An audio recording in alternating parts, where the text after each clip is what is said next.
This is Paul Bouchier, competitor in the RoboColumbus Plus 2024 competition with his robot called MowBot. MowBot.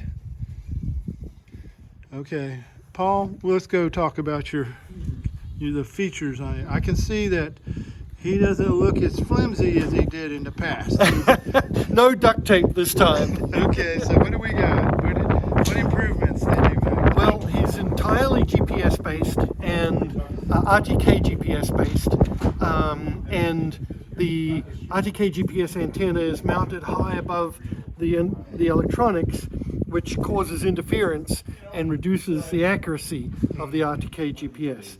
So something I hope to fix, but that's why it's this way for now.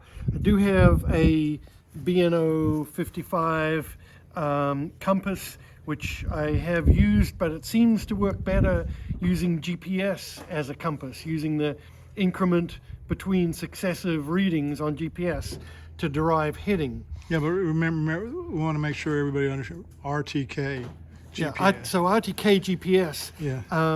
is GPS that's accurate to 2 centimeters, and it's referenced to a base station. So it's pulling the reference location from Steve's base station on RTK to go.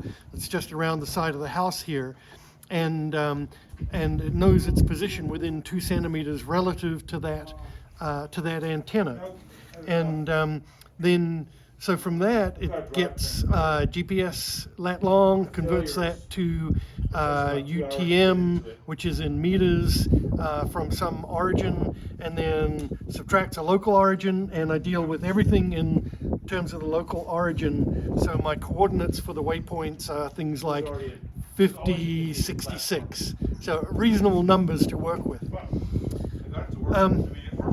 The bumpers are new since last year, and this is just its speed wings, in case it just misses, but mostly it doesn't seem to need that.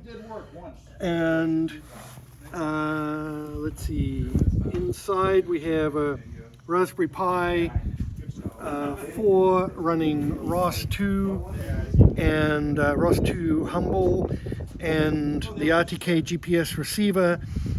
It's getting corrections from the internet, from Steve's correction station on the internet via the bot phone. So the bot phone normally lives in there and provides internet access to the Raspberry Pi. There's an ESP32 microcontroller in there that handles low-level hardware like the bumper switches, encoders, the IMU, that is the BNO 55, and so forth. So this is running ROS? Running ROS 2, and it's all running on the robot. A lot of my own nodes, some nodes that I pulled off the internet for running the GPS receiver and getting corrections and converting Latlon to UTM, and so a mix of my own nodes and packages from the internet. Okay, what's your chances for the 9, man? It's going to be what it's going to be, but I'm keeping my fingers crossed that MowBot and the robot gods will deliver. Okay, great. Wish you a lot of luck, Paul. Let's see it run here, and we'll be recording your runs. Thank you. Thanks, Doug.